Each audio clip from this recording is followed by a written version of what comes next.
The church smelled of white lilies and gun oil. Isadora Vale sat perfectly still in her wedding dress, a pair of dark glasses shielding her eyes, a white cane resting against her knee like a second spine. Around her, men in tailored suits raised champagne glasses and called this union an alliance. To them, she was the blind Vale daughter, the broken one, the girl who had spent 17 years walking through life with her hand outstretched, trusting others to tell her where the danger was. They were wrong. They had always been wrong. At the altar, Damien Rossetti, the most feared man in Chicago, a man who had buried rivals and built an empire out of silence, slid a ring onto her finger without truly looking at her face. He did not need to look. She was collateral, not a person. A signature on a treaty written in blood and shipping manifests. Across the aisle, her father, Elias Vale, smiled the smile of a man closing a very profitable deal.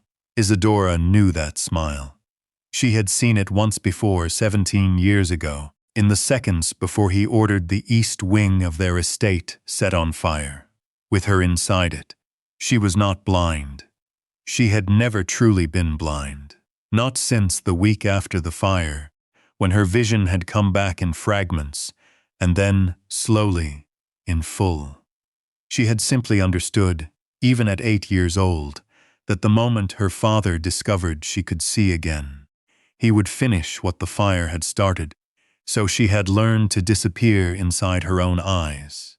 She had trained her gaze to drift a few inches past every face. She had practiced with a cane until it moved like an extension of her hand instead of a prop. She had memorized footsteps instead of faces, voices instead of expressions, the geography of every room she was ever led into. For 17 years, she had performed blindness so completely that even the doctors who once treated her believed the damage was permanent. Now she was being handed to a stranger with cold eyes and a colder reputation, and every person in that church believed she understood nothing of what was happening to her. That was their first mistake. If this already has you hooked, hit like and tell us where you're watching from. To understand why Isadora Vale sat so calmly through her own sale, you have to go back to the year she turned 8. The Vale estate back then was a house of locked doors and hushed conversations that stopped the moment a child entered a room. Isadora had never been told to be curious. She simply was. And on a rainy Tuesday evening, chasing a cat down the wrong hallway, she pushed open the door to her father's study at exactly the wrong moment. Inside, Elias Vale sat with 4 men she didn't recognize. A judge in an expensive coat, 2 city officials whose faces would later appear in newspapers for reasons that had nothing to do with justice, and a man with cold eyes who spoke very little and was listened to very carefully. On the desk between them, a ledger open to a page of numbers, a stack of photographs, and a leather folder stamped with a seal she wouldn't understand for another decade. She stood in the doorway for perhaps 4 seconds before a maid pulled her away, apologizing to the room, laughing it off as a child's mistake. 4 seconds. That was all it took to rewrite the rest of her life. 3 weeks later, in the middle of the night, the east wing of the estate caught fire. Officially, it was faulty wiring. In truth, it was a decision made in that same study by the same men over another glass of expensive scotch. Isadora survived. Barely. The smoke had done something to her eyes that the doctors couldn't fully explain. Optic trauma, they called it. Temporary or permanent, no one could say for certain. For nearly a year, she genuinely could not see. Shapes and light, nothing more. And in that year, something changed in the way her father looked at her. He stopped being afraid of her. A blind child could not testify to what she'd seen in a study 3 weeks before a fire. A blind child could not point to a face in a photograph. A blind child was not a witness. She was a liability that had solved itself. What Elias Vale never knew, what no one in that house ever discovered, was that somewhere around her 9th birthday, in the quiet dark of her bedroom, Isadora's vision began to return, slowly, imperfectly, first light and shadow, then shapes, then, over the following 2 years, enough clarity to recognize a face across a room. She told no one. She had been 8 years old when she understood, with a clarity that should not belong to a child, that the only reason she was still alive was because her father believed she could no longer see him. So she made a decision that would define the next 17 years of her life.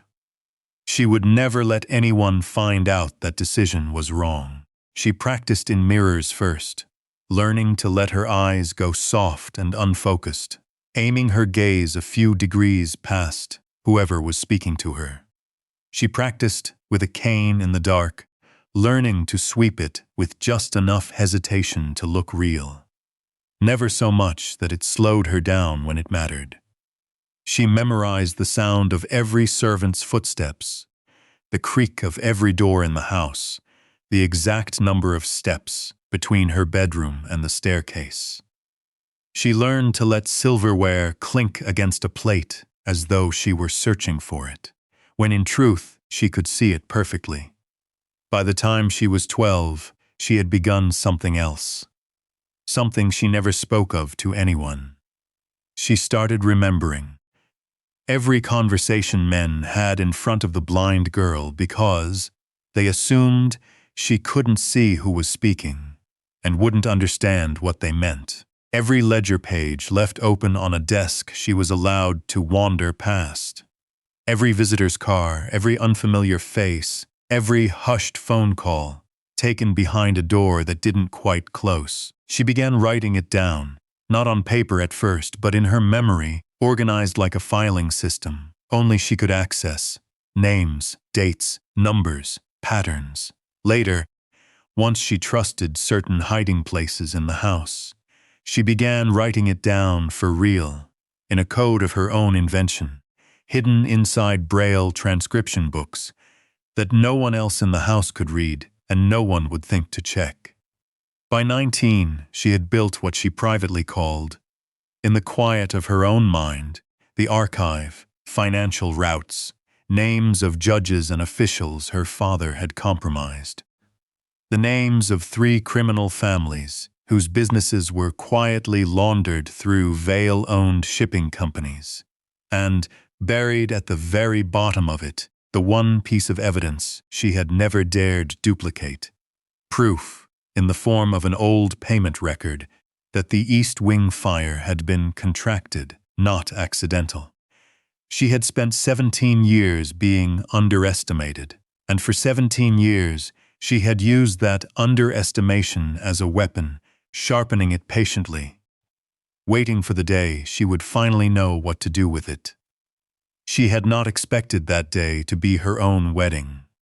The marriage had never been meant for her. Marina Vale, Isadora's older sister by 4 years, had been the one groomed since childhood for an arrangement like this, beautiful, sharp-tongued, socially fluent in exactly the way their father valued. When Damien Rossetti's organization first opened negotiations with the Vale family over control of the Western shipping corridor, it was Marina's name on every draft of the contract. Marina had no intention of marrying a man like Damien Rossetti. She was resourceful in the particular way of people who have spent their whole lives avoiding consequences. Within 2 months, rumors of a secret engagement to a senator's son, conveniently unconfirmable, conveniently useful, made their way to the right ears. Elias Vale, furious but pragmatic, could not risk the political embarrassment of forcing the issue. He needed a replacement. And he had one, sitting quietly in a room down the hall, a daughter he had long ago filed away as a liability that cost him nothing and demanded nothing in return. She won't understand what's happening to her. Isadora heard her father say, through a half-closed door, 3 days before the wedding was announced. That's the advantage. Rossetti gets a wife who asks no questions. We get access we've wanted for years. Isadora, standing in the hallway with her cane held loosely at her side, her eyes fixed on a spot slightly past the doorframe, understood something her father did not. He believed he was handing Damien Rossetti a broken woman. He was, in fact, handing him a woman who had spent her entire adult life training to see everything a room did not want her to see. She also understood, standing there, that this marriage was not simply about Western shipping routes. Her father did not build 17-year plans around simple things. Whatever he intended to do inside Damien Rossetti's compound, the wedding was only the door. She did not yet know what waited on the other side of it, but she intended to find out. Damien Rossetti had accepted the arrangement for reasons entirely his own. The Vale family controlled port access and rail permits along a corridor his organization needed and could not easily replicate. A wife from that family, blind or otherwise, meant leverage, meant peace along a border that had cost him men and money for 2 years. He did not marry Isadora Vale because he wanted a wife. He married her because an empire, like any machine, sometimes requires a part that looks decorative but locks 2 larger systems together. He did not expect the part to have a mind of its own. The Rossetti compound sat behind stone walls on the north side of the city, an old money estate repurposed into something closer to a fortress. Iron gates, cameras angled into every blind corner, guards who rotated in patterns too precise to be accidental. Isadora catalogued all of it within the first hour, without ever appearing to look at anything at all. At the reception, seated near the edge of the room with her cane propped against her chair, she listened as men who assumed she understood. Nothing spoke freely in front of her. They gave him the broken one, a voice murmured near the bar, low enough to think it was private, careless enough to carry. Vale couldn't even offer him a whole woman. A second voice, closer, almost laughed. You'd think they'd at least send someone who could see the... He stopped himself abruptly, as though the sentence had wandered somewhere he hadn't meant to go, and changed the subject entirely. Isadora filed the interruption away. Someone in this room already suspected something about her that even her own father hadn't guessed. That was worth remembering. But Isadora had not been given to Damien Rossetti as a wife. She had been delivered as a weapon whose safety was still on. It would only be a matter of time before something forced it off. She spent the reception mapping the room the way she had learned to map every room since childhood. Not with her cane, but with her mind. Damien sat at the head table with a stillness that unnerved even the men who worked for him, his eyes moving across the room in slow, deliberate sweeps, cataloging faces the way a general studies terrain. His underboss, a broad-shouldered man named Caleb Moreau, laughed too loudly and drank too freely for someone supposedly in charge of security that night. A woman near the far wall, dressed plainly compared to the rest of the room, never touched her wine and never stopped watching the exits. Ria Santoro, Isadora would later learn, head of the compound's security. She noticed 2 men near the kitchen entrance who never ate. She noticed the camera housed above the east hallway that pointed at a slightly wrong angle, leaving a gap along the wall it should have covered. She noticed, most of all, that Damien Rossetti's gaze occasionally settled on her for half a second too long.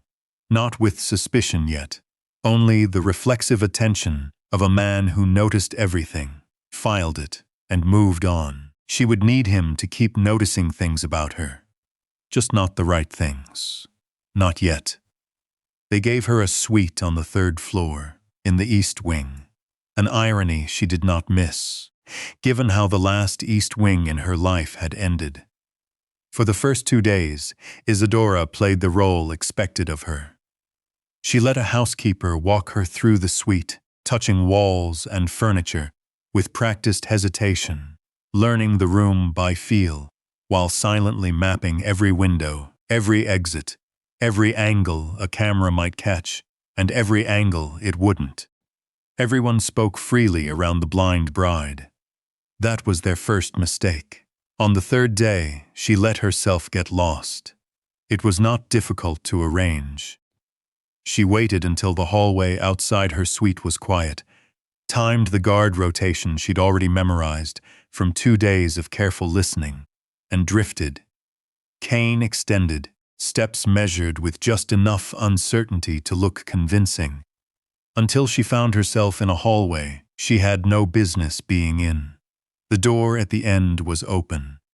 Damien's private study. She stepped inside, slowly, letting her hand trail along the doorframe as though searching for a wall that wasn't there. Her eyes, however, were doing exactly what they had done for 17 years.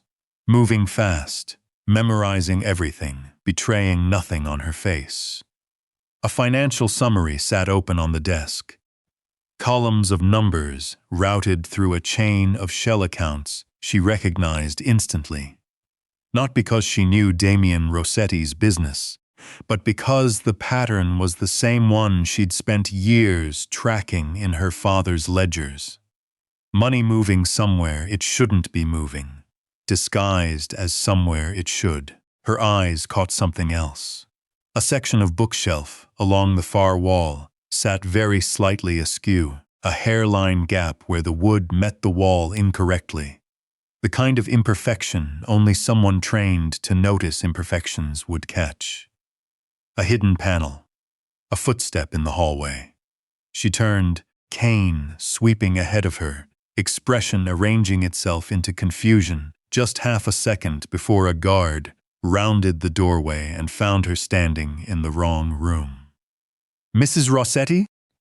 The guard's voice was careful, unsure how to speak to a woman he'd been told was blind and married to his boss in the same week. "I think I took a wrong turn," she said softly, letting her hand find the doorframe again, letting her voice carry just the right note of embarrassment. The halls all sound the same. He escorted her back without incident. But that evening, Damien Rossetti came to find her himself. He stood in the doorway of her suite for a long moment before speaking, and when he did, his voice carried none of the practiced warmth men use with women they consider harmless. "You went into my study today." "I got turned around," Isadora said, her gaze drifting past his shoulder, exactly where it should. Damien did not move. "I know the difference between someone lost and someone searching." The words hung in the air between them. Isadora's pulse did not change. 17 years of practice had taught her that panic showed in the body before it showed in the face, and she had trained her body out of the habit of showing anything at all. "I don't know what you think I could search for," she said. "I can't even see the room." Damien watched her for a moment longer than was comfortable. The way a man studies a lock he suspects doesn't quite fit the door it's attached to. Then he said nothing further, and left. He did not yet know what she was, but he had for the first time started asking the right question. Damien Rossetti had built an empire by noticing what men tried to hide. Now he had started noticing his wife. Over the following 2 weeks, he began testing her without ever announcing that he was testing her. The particular cruelty and elegance of a man who had spent his career reading rooms for a living.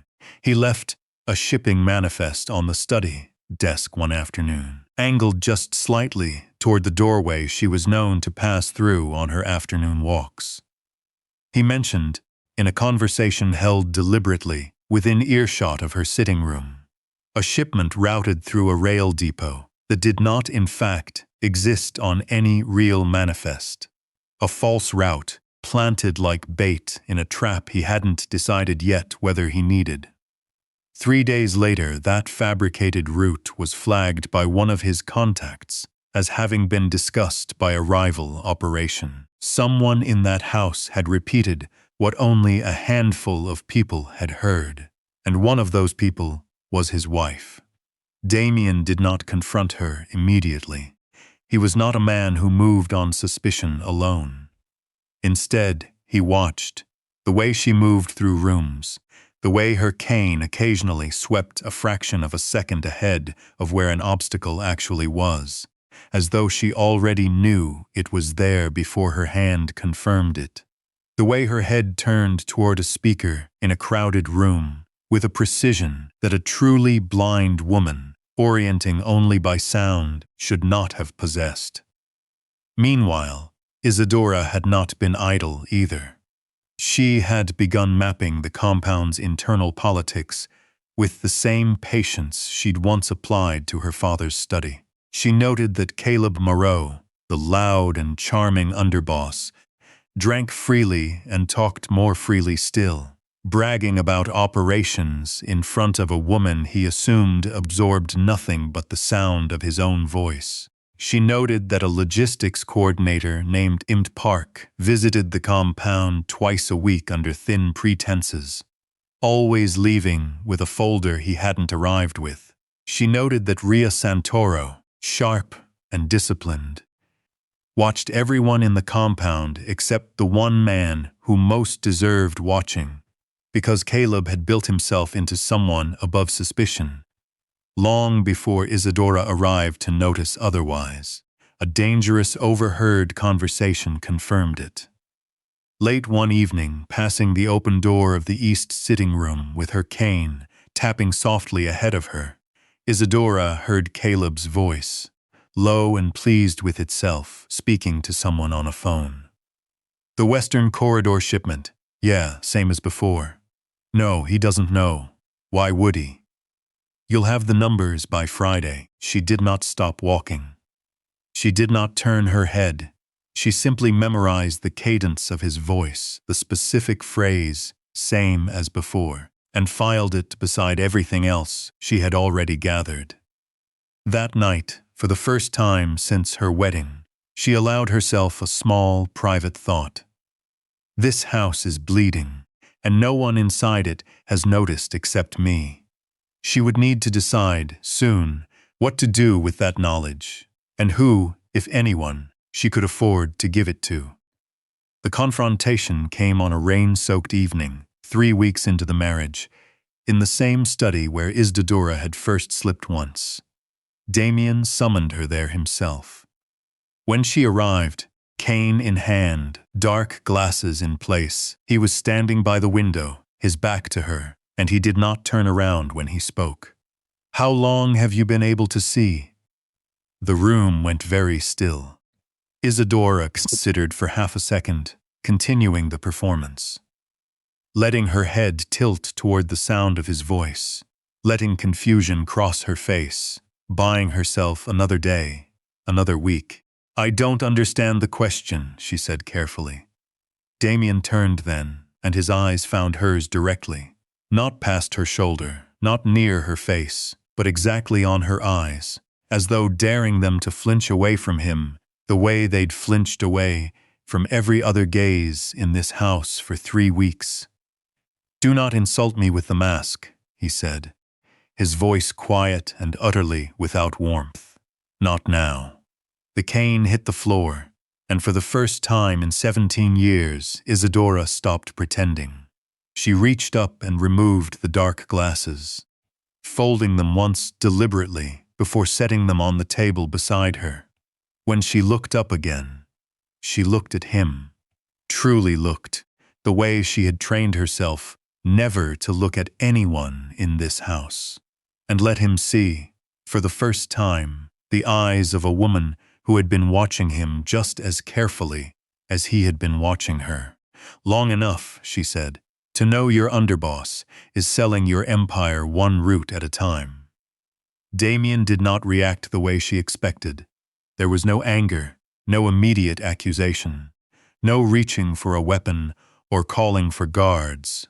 He simply studied her, the way he studied every piece of information that threatened to rearrange everything he thought he knew.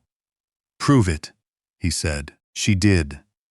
She told him about the false shipment route he'd planted as bait, and how she'd heard Caleb's voice through a half-open door, 3 nights later, discussing a Western corridor shipment with someone on the phone who was not supposed to know about it. She told him about Park, the logistics coordinator who left with folders he hadn't arrived with. She told him about financial patterns she'd glimpsed on his own desk. Patterns that matched, disturbingly closely, patterns she'd spent years tracking in a different family's ledgers entirely. "Whose ledgers?" Damien asked, his voice sharpening. Isadora hesitated for the first time. "My father's." The room did not fear the blind sister anymore. It feared what she had seen. Damien did not trust her immediately. A man in his position, who trusted quickly, did not survive long enough to build an empire. But he recognized, with growing unease, that the details she offered were too specific, too internally consistent, to be invention. No outsider fabricated financial routing patterns with that kind of precision. No outsider knew which guard rotated to the east gate at which hour, or the exact phrase Caleb Moreau used when he thought no one was listening. "Why?" Damien asked, once she had finished. "Would a woman capable of all that let herself be handed off in a wedding dress like a piece of cargo?" Isadora's jaw tightened, the only visible crack in 17 years of careful control. "Because I didn't have a choice about the wedding," she said. "I've had a choice about everything since." Then, because he had earned it, or because she had simply run out of reasons not to, she told him the rest. She told him about the study, and the 4 men, and the fire that came 3 weeks later. She told him about a year of true blindness that slowly, secretly, gave way to sight she never reported to a single doctor. She told him about 17 years of practiced hesitation, of memorized footsteps, of a mind trained to hold information the way other people held breath, carefully, and only for as long as necessary. She told him, finally, about the archive. Years of evidence, financial routes, payment logs, names of a corrupt judge and 2 compromised officials, connections between the Vale shipping business and 3 criminal families. All of it collected patiently since she was 12 years old, stored with a contact she believed she could trust outside the family's reach. "Why never use it?" Damien asked. "Because blind daughters are ignored," Isadora said. "Witnesses are buried. I needed enough, and I needed the right moment, and I needed to still be alive when I used it. I wasn't going to get all 3 by rushing." Damien studied her for a long moment, something shifting behind his eyes that hadn't been there before. Not warmth exactly, not yet, but the particular, dangerous respect one predator learns to hold for another. It had mistaken for prey. "Your father didn't marry you off because you were harmless," he said slowly. "He married you off because he thought you'd stay harmless in my house too." "He's wrong about a great many things," Isadora said. "That's simply the most recent one. What followed was not romance, not yet.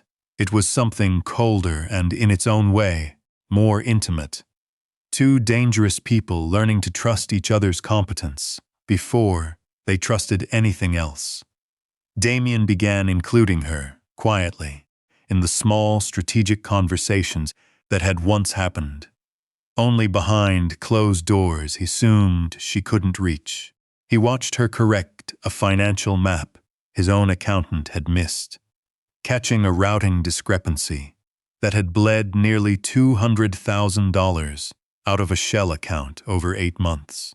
He watched Ria Santoro, initially cold and dismissive toward the woman she considered a security liability, sit across from Isadora one evening and grudgingly admit that her mapping of the compound's blind spots had saved the security team 3 days of work they would otherwise have spent finding what Isadora had spotted in an afternoon.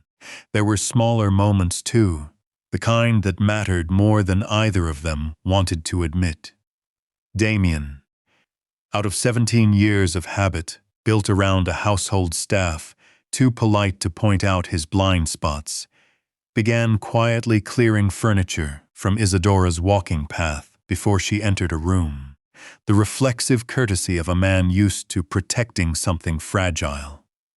"I don't need that," she told him, one evening, watching him move a low table out of her way without being asked.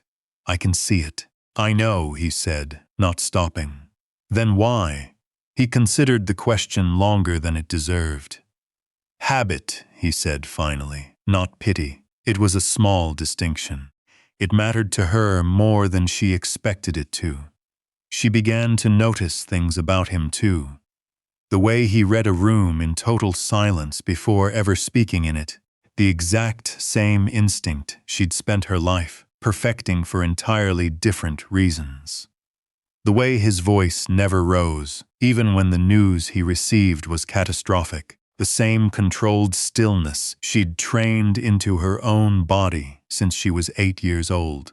They were, she realized with something close to unease, more alike than either of them had expected to admit at a wedding built on nothing but leverage. He let her sit in on a strategy meeting for the first time 2 weeks later. Not as a courtesy, but because he genuinely wanted to know what she saw in the room that his own men didn't. Caleb Moreau, seated at the far end of the table, made a comment about the boss's quiet little wife, needing a nap more than a chair at this table. Isadora did not respond directly. She simply said, in the mild, distracted tone she still occasionally used out of old habit, "Caleb talks too loudly for a man who thinks he's careful." Caleb laughed it off. Damien did not laugh at all. He realized, in that moment watching his underboss's forced smile falter for half a second, that his wife had just told him, carefully, precisely, without ever raising her voice, exactly who was selling his empire out from under him. Confident, for the first time in years, that she finally had somewhere to bring her evidence, Isadora made the decision that would nearly cost her everything. She reached out to the external contact who had quietly stored fragments of her archive for over a decade, a woman she had trusted since she was 19, someone outside the reach of both the Vale and Rossetti families, or so she had believed. The message she sent was simple. Activate the archive. Transfer everything to a secure channel she and Damien controlled. 2 days passed in silence. Then Victor Crane requested a private meeting. Victor Crane was, on paper, nothing more than an intermediary, a polished, dry-voiced man who had spent years serving as Elias Vale's go-between, the kind of administrator no one thought to look at twice. He had always spoken to Isadora in the particular condescending register people reserve for someone they believe understands nothing, and today was no exception. "Your archive," he said, settling into a chair across from her with the unhurried comfort of a man who already knew he'd won, "was compromised 2 years ago. We've known about your little collection since you were 23. Isadora, we simply waited to see what you'd do with it." The words landed like a physical blow. Isadora kept her face perfectly, professionally still, the same stillness that had kept her alive for 17 years. But inside, something she had spent a decade building came apart all at once. The archive was gone, not stolen in the sense of destroyed. Worse, redirected. The moment she'd triggered the transfer, believing she was finally moving her evidence to safety, she had instead delivered it directly into her father's network. Financial records, payment logs, phone recordings, meeting transcripts, years of patient, careful collection, now sat in the hands of the very people it was meant to expose. Her father had not underestimated her. He had waited for her to collect the evidence for him. Isadora understood in the cold, sick silence that followed Victor's revelation, the single most elegant trap her father had ever built, more elegant, even, than the fire. He had let her believe, for 17 years, that her patience was a weapon. In truth, her patience had simply been doing his research for him, all along, one careful year at a time. "Why tell me this now?" she asked, her voice level, betraying none of the vertigo she felt. Victor smiled thinly. "Because your father wants you to understand exactly how thoroughly you've lost, before the next part happens." He left without elaborating further. It was, Isadora realized later, precisely the kind of cruelty her father favored, not violence delivered directly, but despair delivered efficiently, and left to do the rest of the work on its own. Damien found her an hour later in the East Garden, standing motionless among the winter roses, the first time since her wedding that her composure had visibly cracked. "Tell me," he said simply. She told him everything. The archive, the redirection, the years of work now sitting in enemy hands. Her voice, usually so carefully controlled, wavered once, on the sentence where, she admitted, her father had let her build his own case-closing insurance policy for him without her ever knowing. Damien did not offer comfort in the way most men might have. He offered something more useful. "Is there anything left?" he asked. "That isn't in that digital archive." Isadora went still, her mind moving fast through 17 years of careful hiding places. And then she remembered. The one piece of evidence she had never trusted to digital transfer, never duplicated, never let leave her physical possession until the day she'd finally hidden it somewhere she believed was safe. The original payment file. Proof in physical form that the fire that blinded her at 8 years old had been contracted and paid for. A record connecting her father directly to the men who set it. And through them, to the judge, the officials, and the network that had protected all of them for 2 decades. "There's one file," she said slowly. "The physical proof of the fire. I hid it before my 19th birthday, in a place I was certain no one would think to look. Where is it now?" Isadora's stomach turned cold.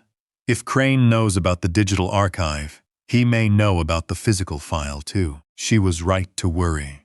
Within the hour, one of Damien's contacts confirmed it. A hard-sided document case.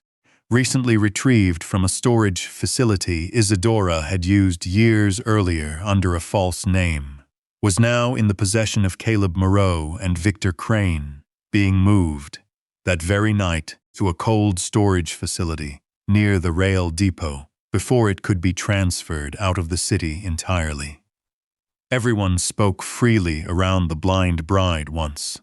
Now the blind bride was the only one still standing between her father and total victory. "You are not coming," Damien said, and for the first time since she'd removed her glasses in his study, his voice carried something close to command rather than partnership. "You need me there," Isadora said, matching his tone exactly. "I know that facility. I know what the case looks like, what it weighs, where the lock mechanism is likely to be reinforced.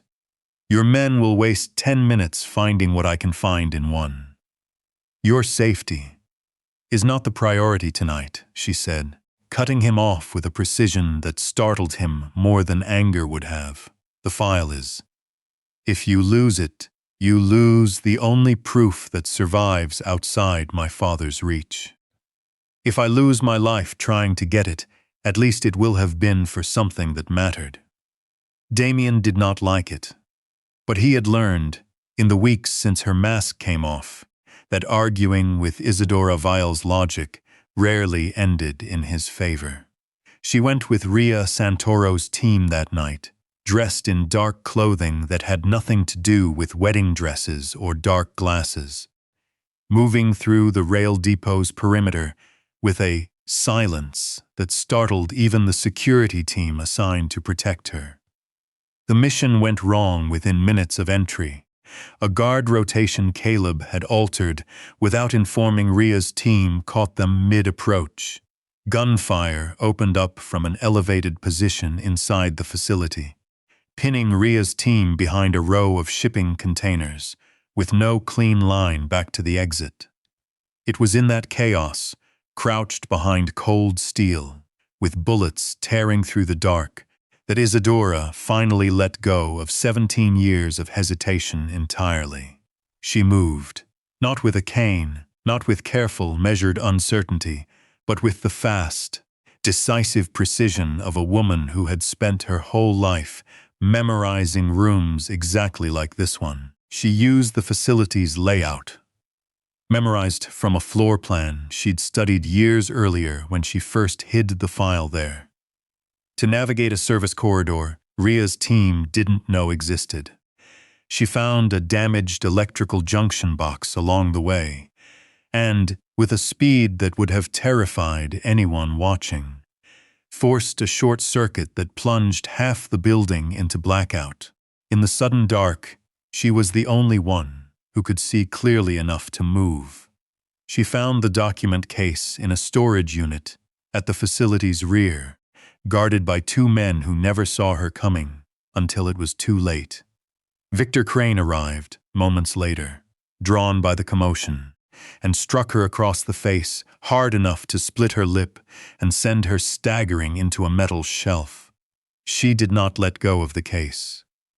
"You were always going to lose," Crane hissed, reaching for it again.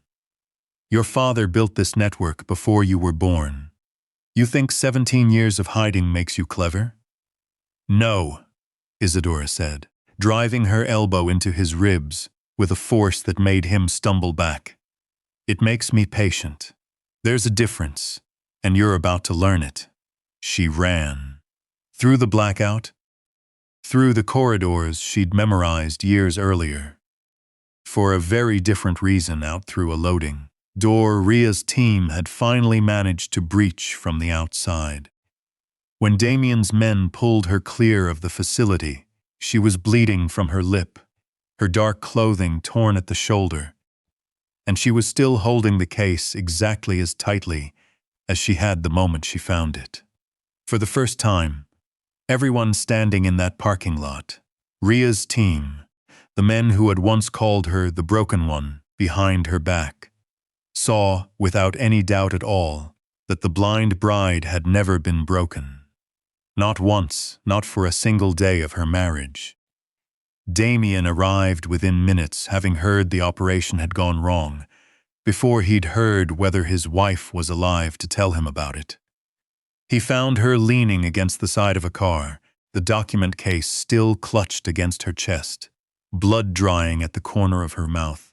Her eyes, fully visible now, no glasses left to hide behind, meeting his without flinching. She braced herself for the question she expected. "How long have you been lying to me about this, too? Why did you go against my order?" Instead, Damien crossed the distance between them in 3 long strides and knelt in front of her, his hands finding her face with a gentleness that startled her more than the violence of the last hour had. "Are you hurt?" he asked. Isadora stared at him. "That is your first question." "It is the only one that matters," Damien said, and something in his voice, stripped for once of every calculation she'd learned to read in it, told her he meant it completely. It was not a declaration. Neither of them said the word that would have made it one. But something shifted in that parking lot, cold and lit only by headlights, and the last flickers of a blackout still clearing from the facility behind them. Something that had started as strategy and had quietly, without either of them tracking exactly when, become something neither of them had a name for yet. Damien Rossetti had built an empire by noticing what men tried to hide. That night, he noticed that the thing he'd been trying hardest not to see was how much he had come to need this woman standing in front of him, bleeding and unbroken, refusing to let go of the one piece of evidence that could finally end her father for good. Damien called for a council dinner within the week, the kind of formal gathering where alliances were renewed, debts were settled, and, on rare occasions, empires quietly changed hands. Elias Vale attended, confident and polished as ever, believing he still controlled every variable at that table. He had, after all, redirected his daughter's entire archive back into his own network weeks earlier. He believed the physical file had been recovered and destroyed the night of the cold storage operation. Victor Crane had assured him of exactly that, unaware that the case he'd struggled over in the dark had already made its way into Ria Sansantaro's hands, and from there into a locked drawer in Damien Rossetti's own study. Marina Vale attended too, seated near her father, with the practiced composure of a woman who had spent her whole life believing her younger sister understood nothing of the world around her. Caleb Moreau sat near the far end of the table, still confident that his side conversations with outside interests had gone entirely unnoticed. Damien let the dinner proceed through its opening formalities. Toasts, careful diplomatic language about continued cooperation between the two families. Elias Vale delivering a speech about legacy and alliance with the polish of a man who had given that same speech 100 times before, in 100 rooms just like this one. He mentioned Isadora only once, gesturing toward her with the practiced sorrow of a father discussing a tragedy long accepted. "My youngest," he said, "has always needed protection. Fragile since the accident. I trust Damien. You've found her no burden." Damien said nothing. He simply looked at Isadora, seated beside him, and gave the smallest nod. He did not rescue her by speaking for her. He stepped aside and let her fight. Isadora rose from her chair. The room, mid-conversation, slowed to watch her. The same quiet condescension it had always shown her. The assumption that whatever she was about to do would be small, hesitant, easily dismissed. She reached up and removed her dark glasses for the second time in her life, in front of witnesses, and set them on the table with a small, deliberate click. The room did not fear the blind sister anymore. It feared what she had seen. "No," Isadora said, her voice carrying evenly across the silent table. "I did not need protection. I needed you to believe I did." Elias Vale's expression flickered. The first genuine crack Isadora had ever seen in her father's composure. "Isadora, sit down. I can see you," she said, cutting through his sentence with a calm that was more devastating than shouting could ever have been. "I have been able to see since I was 9 years old. I have watched you for 17 years, Father. I watched the study meeting that got me set on fire when I was 8. I watched you decide, that night, that a blind daughter was safer than a dead one, because a dead one draws questions and a blind one draws nothing but pity." Gasps moved down the table. Marina's face had gone white. "I know," Isadora continued, "that you contracted the fire that damaged my sight through the same network that connects you to Judge Holloway and 2 officials whose names are on record in a file that survived every attempt to erase it. I know Caleb Moreau has been selling this family's shipping routes to outside buyers for over a year." She glanced briefly at Caleb, whose face had drained of every trace of its usual charm. I know Victor Crane has spent a decade managing the evidence trail so carefully that even I mistook my own trusted contact for someone safe. Elias attempted to recover his composure, forcing a laugh that came out thin and unconvincing. This is absurd. She's unstable. The trauma from the fire clearly. You tried to make me blind, Isadora said, her voice never rising, never breaking. So I learned to see better than all of you. She reached into the small case Damien had returned to her that morning and set the original payment file on the table. The physical proof, undestroyed, unedited, connecting her father directly to the men who had set the fire that was meant to end her life at 8 years old. This, she said, is the only piece of evidence you never managed to touch, because I never trusted it to anything that could be redirected, deleted, or bought. Silence, absolute, total silence, broken only by the sound of Elias Vale's chair scraping back as he rose. Too late to object to a version of events that no longer belonged to him. Damien Rossetti had, by then, arranged for exactly this moment. Quiet men positioned near every exit of the room, ready to move the instant it became necessary. Caleb Moreau made the mistake of reaching for the weapon holstered beneath his jacket.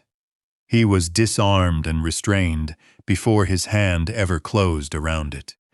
Victor Crane, always more calculating than brave, simply sat very still, understanding immediately that no version of this evening ended well for him. Damien ordered both men taken alive.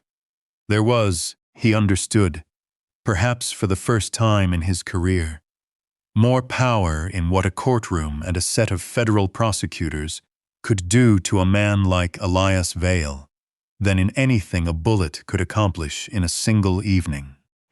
Copies of the physical file, along with a meticulously reconstructed financial map Isadora had spent the previous week rebuilding from memory, were already being routed through 3 separate channels to prosecutors, who had wanted a case against Elias Vale's network for over a decade, and never had the evidence to make it stick. Elias Vale's political protection began collapsing within days. The judge who had shielded his network for 2 decades resigned under sudden, urgent scrutiny. The officials whose names appeared in the recovered file found themselves, one by one, distanced by every ally who had once owed them favors. The empire Elias had spent 30 years building, an empire he had believed his blind, harmless daughter could never threaten, came apart with a swiftness that stunned even Damien, who had built his own career studying exactly how quickly power could unravel once its foundation was exposed to daylight. It was not violence that ended Elias Vale. It was the one thing he had never accounted for. A witness he had spent 17 years believing didn't exist. Marina found Isadora alone in the East Garden 2 days after the council dinner. The same garden where Isadora had once stood shaking after learning her archive had been stolen. "You could have told me," Marina said, her voice tight, defensive in the particular way of someone who already suspected they didn't deserve the benefit of the doubt they were asking for. "All those years, I could have helped you." "Could you have?" Isadora asked, not unkindly, but without softening the question either. "Or would you have gone straight to father, the way you went straight to your engagement rumor the moment it became clear I might have to take your place?" Marina flinched. "That's not fair." "No," Isadora agreed. "It isn't. None of it was fair. Not the fire, not the 17 years. Not watching you build an escape route out of a marriage you knew would land on me instead." She turned to face her sister fully, for once letting Marina see exactly how clearly she could see her. "You saw a cage. You handed me the key only after locking the door behind me." Marina had no answer for that. She stood in the winter garden for a long moment, saying nothing, before finally turning and leaving without the reconciliation she had clearly hoped to find. Isadora did not forgive her that day. She did not know, standing among the same roses where her composure had once cracked entirely, whether she ever fully would.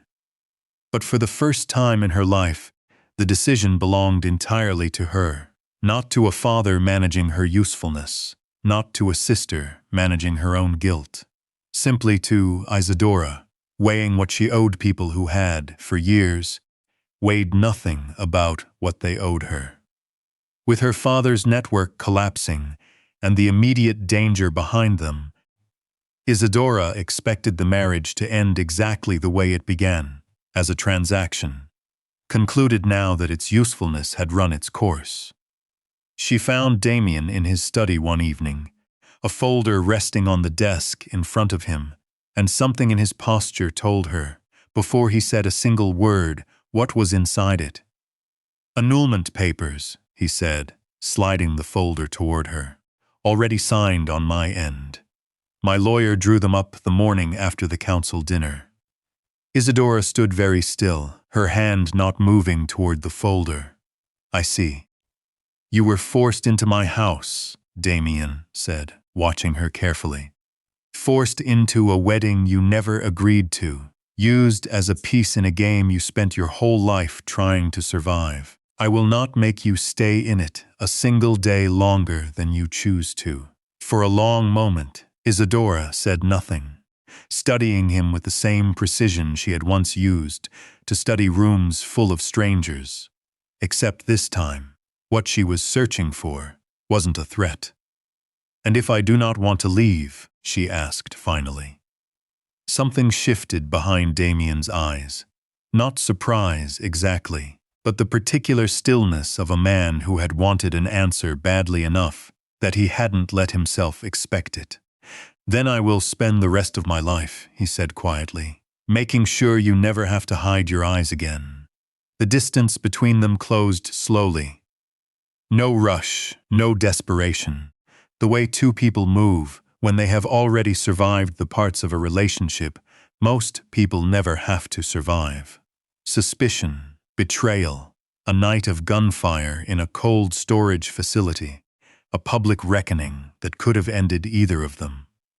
When Damien finally kissed her, it was gentle, in a way nothing else about their marriage had been.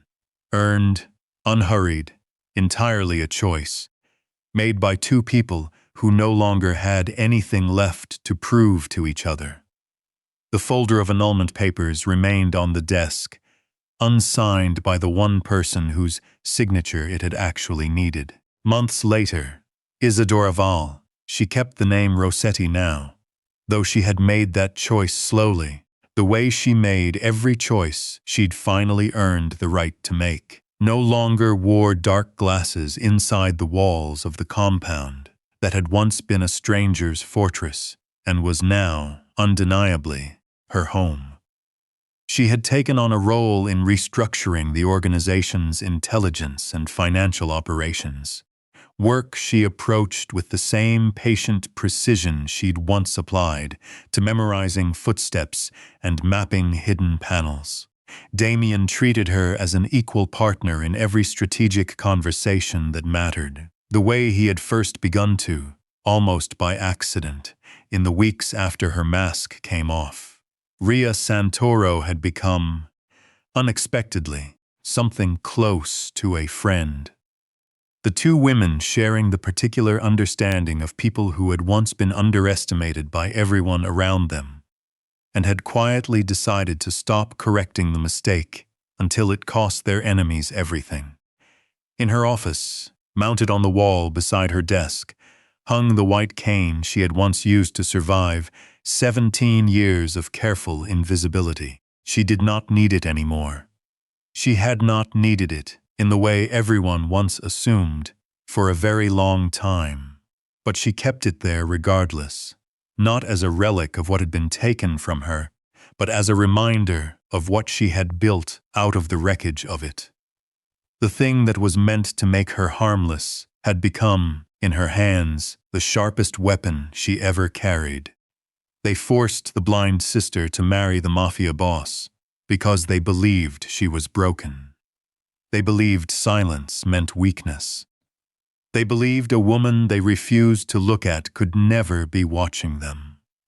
But Isadora Vile had seen everything, and the moment she finally let the world see her back, every man who had built power on her blindness learned the truth. The most dangerous witness is the one everyone already dismissed. If this story pulled you in, like this video, subscribe for more emotional mafia boss romance stories, and tell us in the comments. Which moment shocked you most? When Isadora removed her glasses, or when Damien chose to let her fight?